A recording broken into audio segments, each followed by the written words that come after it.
Alright, hello everybody. Today we'll be doing a problem involving methods and arrays in order to review for the Unit 3 test on methods and arrays. So here's the problem. Just take a minute to read it. Our task is to create a method that takes a Boolean array as an argument and returns an integer array representation where true becomes 1 and false becomes 0. So for example, if you were given as an argument the Boolean array true, true, false, true, the method would have to return 1, 1, 0, 1. Alright, so let's start writing and solving this problem. Okay, so the first thing we want to worry about is just getting the right skeleton of the method. Alright, so putting the correct header with all the correct return values, argument types, and all that. Alright, so we're going to start with public static, and then since this is returning an integer array, right, it says that in the question returns an integer array, we will say public static int array, and then let's call it convert. All right, let's just keep it simple for now. Public static int array convert, and then the argument type, as stated in the question, is it takes a Boolean array. So we will provide a Boolean array, and let's just call it A. All right, it doesn't really matter what you name it, but we'll just call it A for array. All right, so right now we have the basic outline of the method, what we call the skeleton of the method, or the method header. All right, so now we can worry about the actual logic, the actual inner workings of this method, how it will actually convert a Boolean array into an integer array. All right, so the first thing we need to think about is what tools do we need? Well, we will certainly need a for loop. The reason we know we need a for loop is because we are looping through all the items in an array, right? You need to actually look at each element in the array in order to convert it from a Boolean to an integer. So we need a for loop. We already know that. So we can start typing. By this point, this should just kind of be automatic. For int I equals 0, I is less than a dot length, I plus plus. All right, this will be a for loop that loops through all the different indices of the array A. Okay, so we know we're going to need that. Before that, though, we can also think about what else we need. All right, so in addition to the for loop, we know that we also need an integer array to be returned, right? We need to return an integer array. So we're going to have to create that at some point. So what we're going to do is we're going to create that before our for loop. So int array, I'm just going to call it B, right? Because we have our int array A, and now we have an int array, or we had a Boolean array called A, and now we have an int array called B, right? And what we're going to do is we're going to declare and initialize this int array. So int array B equals new int array. And then inside our square brackets, we're going to put the length. And of course, since it's just converting the Boolean array to an int array, it should be the same length as the argument. So a.length will be the length of B. So int array B equals new int array with the length of a.length. So now we're ready to attack the inner workings of the for loop. So what we're trying to do is if the item at a given index of A is equal to true, then we want to set the corresponding element in B to be a 1. If the item at that index in A is false, then we want to set the corresponding element in B to be 0. All right, so you might already be guessing what we need. We need an if statement, so we can say if A, I, so A at index I is true, right? So you can say equals equals true. However, this isn't actually necessary. You can just say if AI, right? Because if it's true, then it's true. Otherwise, it'll be false. But just to be super clear, I'm going to put it in here for now, and then afterwards we can talk about how to trim down and make our code more concise. But if AI equals equals true, then BI, we're going to set it equal to 1. All right, so what are we doing here? If the item in A at index I is true, then we'll set the corresponding element in array B to be a 1. Okay? Now, of course, we need an else as well to go with this. Else BI equals 0.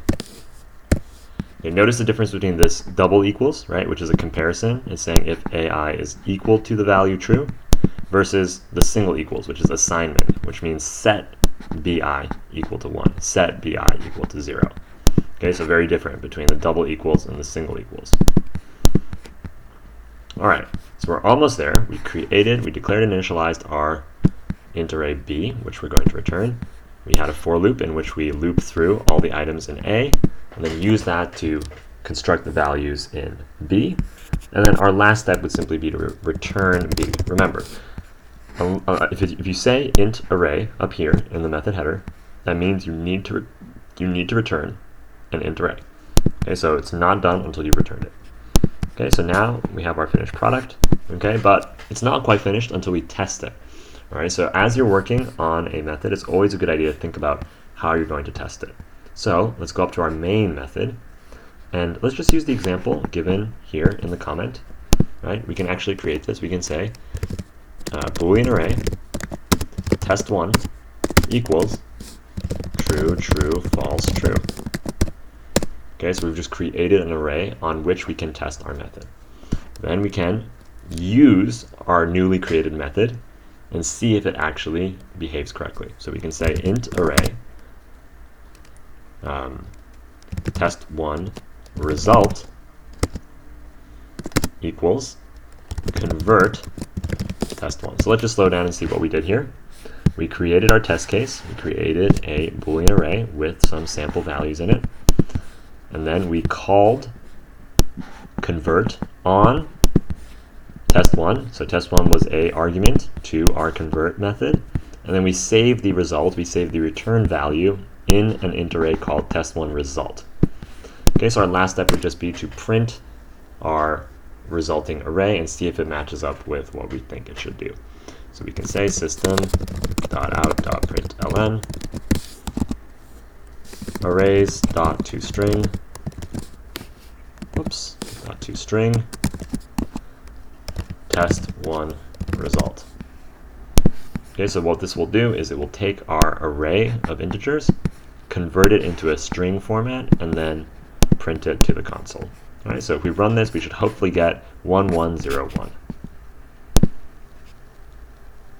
And as you can see, we got 1101. So far it seems to be working correctly. Okay, and of course, if you wanted to add additional tests, it would be quite easy to do so. You can pretty much copy and paste this whole thing and add just a test2. So you can change this to test2 and test2 result, and then create any test that you like. All right, so we could, instead of true, true, false, true, we can add a bunch of falses in here. We can add some more trues at the end. You can make it as long as you want, and then run it again and see what we get. And if we compare, it looks like it's behaving correctly. All right, so these are just a couple simple tests.